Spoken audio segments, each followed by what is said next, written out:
대한민국 경제의 버팀목인 수출이 최악의 위기에 빠졌습니다. 지난 1월에 무역 적자가 역대 최대 규모인 127억 달러를 기록했습니다. 단 1개월 만에 작년 전체 적자의 27%를 넘어섰습니다.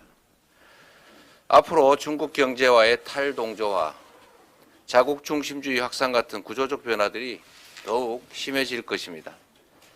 장밋빛 환상을 유포하면서 현실을 도피하지 말고 통상 전략을 원점에서 재검토해야 될 시점입니다.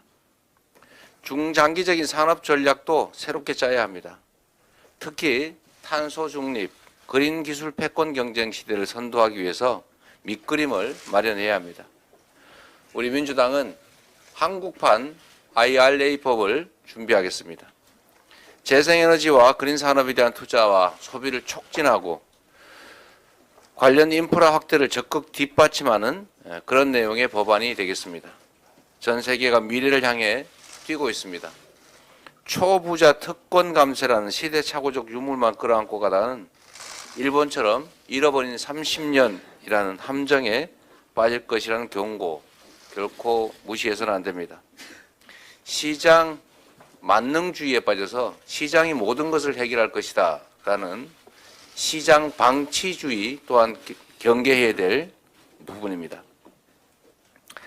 물가 폭등과 찔끔 대책으로는 지금의 이 난국을 돌파할 수가 없습니다. 정부의 공공요금 폭탄이 민생 경제를 고사시키고 있습니다. 지난달 소비물가 지수가 무려 5.2%나 올랐습니다. 난방비, 전기료, 수도요금 같은 필수 공공요금이 물가 폭등을 주도했다는 것입니다. 민생 지킴이 역할을 해야 될 공공요금이 오히려 민생 파탄의 주범 역할을 하고 있는 것입니다. 앞으로가 더 걱정입니다.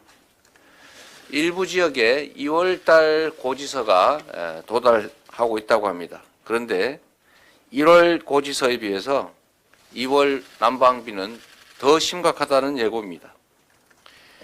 앞으로 더 거세질 물가 폭탄 압박에 국민들의 걱정이 너무 큽니다. 여론 눈치나 보면서 흥정하듯이 찔끔 대책을 내놓을 때가 아닙니다.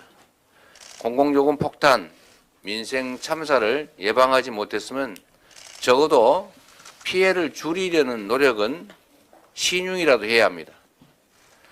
보셨다시피 인구 50만의 파주시장도 할 수 있는 일을 중앙정부가 대통령이 할 수 없다는 것은 말이 안 됩니다.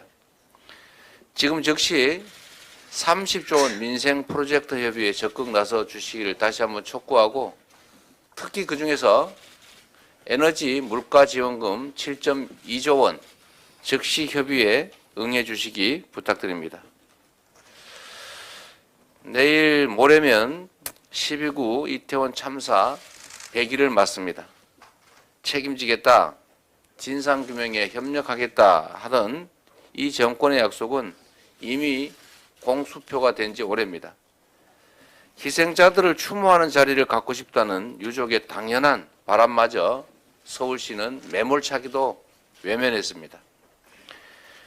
참사의 상처를 치유하는 유일한 길은 성역 없는 진상규명 그리고 책임자 처벌입니다. 민주당은 국민과 유족의 곁에서 진실을 위해서 끝까지 싸우고 책임 있는 자들의 책임 충원을 위해서 최선을 다하겠습니다. 국민께서 부여한 책임을 결코 회피하지 않겠다는 말씀을 드리면서 다시 한번 유족들께 위로 말씀드립니다. 감사합니다.